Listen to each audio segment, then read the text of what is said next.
ಚಿಕ್ಕಬಳ್ಳಾಪುರ ಜಿಲ್ಲೆಯ ಗುಡಿಬಂಡೆ ತಾಲೂಕಿನ ಪೋಲಂಪಲ್ಲಿ ವ್ಯಾಪ್ತಿಯ ಬೆಸ್ಕಾಂ ಇಲಾಖೆಯ ನೌಕರ ಕಮ್ ಲೈನ್ಮ್ಯಾನ್ ವಿದ್ಯುತ್ ಕಂಬದಿಂದ ಬಿದ್ದು ಸ್ಥಳದಲ್ಲೇ ಸಾವನ್ನಪ್ಪಿರುವಂತಹ ಘಟನೆ ನಡೆದಿದೆ.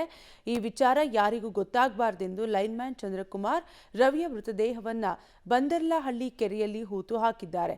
ಪ್ರಕರಣಕ್ಕೂ ನನಗೂ ಸಂಬಂಧವೇ ಇಲ್ಲದಂತೆ ಓಡಾಡಿಕೊಂಡಿದ್ದಾನೆ. ಮೃತ ಲೈನ್ಮ್ಯಾನ್ ರವಿ ಸಂಬಂಧಿಕರು ಗುಡಿಬಂಡೆ ಪೊಲೀಸ್ ಠಾಣೆಯಲ್ಲಿ ಚಂದ್ರಕುಮಾರ್ ಮೇಲೆ ಅನುಮಾನ ಇದೆ ಎಂದು ದೂರು ಕೊಟ್ಟಿದ್ದು, ತಕ್ಷಣ ತನಿಖೆಗಿಳಿದ ಪೊಲೀಸರು ಚಂದ್ರಕುಮಾರ್ನನ್ನ ಬಂಧಿಸಿ 2 ಬಾರಿಸಿದ್ದೇ ತಡ ಸತ್ಯ ಬಾಯ್ಬಿಟ್ಟಿದ್ದಾನೆ. ಹೀಗಾಗಿ ಚಂದ್ರಕುಮಾರ್ನನ್ನೇ ಖುದ್ದು ಕೆರೆಗೆ ಕರೆತಂದು ಹೂತಿರುವ ಜಾಗದಲ್ಲಿ ಮತ್ತೆ ಶವ ಹೊರತೆಗೆದು ಮರಣೋತ್ತರ ಪರೀಕ್ಷೆ ನಡೆಸಲಾಗಿದೆ. ಈಗ ತೀರೋಗಿರೋ ವ್ಯಕ್ತಿ ನನ್ನ ತಮ್ಮ ರವಿ. ಅವನು ಸೋಮವಾರದಿಂದ ಕಾಣಿಸ್ತಿರ್ಲಿಲ್ಲ. 3-4 ದಿವಸ ಅವ್ರ ಬೆಸ್ಕಾಂ ಕಂಪ್ನಿಯಲ್ಲಿ ಕೆಲಸ ಮಾಡ್ತಿದ್ದ. ಅವನು ಚಂದ್ರು ಅನ್ನೋರು ಅವ್ರ ಜೊತೆಗೆ ಹೋಗ್ಬಿಟ್ಟು ಯಾವಾಗಲೂ ಕೆಲಸಕ್ಕೆಲ್ಲ ಕರ್ಕೊಂಡು ಹೋಗೋರು. ಅವನ್ನ ಇವಾಗ ಕಾಣಿಸ್ತಾ ಇರೋದಕ್ಕೆ ಅವರು ಫೋನ್ ಮಾಡಿ ಇಲ್ಲ ಮನೆ ಹತ್ರ ಹೋಗ್ಬಿಟ್ಟು ವಿಚಾರಿಸಿದ್ದಕ್ಕೆ ಇಲ್ಲ ನನಗೆ ಗೊತ್ತಿಲ್ಲ ಆ ಥರನೇ ಹೇಳ್ಕೊಂಬಂದವ್ರೆ. ಆಮೇಲೆ ನಮ್ಮ ತಮ್ಮ ದೊಡ್ಡ ತಮ್ಮ ಗಂಗರಾಜು ಅಂತೇಳ್ಬಿಟ್ಟು ಅವನು ಹೋಗಿ ಕಂಪ್ಲೇಂಟ್ ಕೊಟ್ಟವನೆ.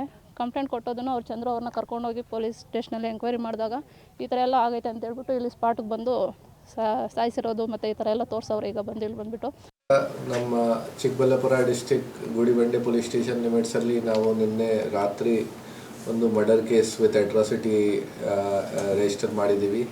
ಈ ಕೇಸ್ದು victim Anil around 27 years age ಇದೆ ಅವರದು. ಬೀಜ್ಗಾನಲ್ಲಿ ಅವರು ಸಹಾಯಕ್ಕಾಗಿ ಹೆಲ್ಪರ್ ಆಗಿ ಕೆಲಸ ಮಾಡ್ತಾಯಿತ್ತು.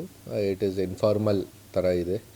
ಸೊ ಇವರು 3 ದಿನದಿಂದ ಮಿಸ್ಸಿಂಗ್ ಆಗಿದೆ. ಈ ಥರ ಫ್ಯಾಮಿಲಿ ಅವರದು ಬಂದಿದೆ ಸ್ಟೇಷನ್ಗೆ.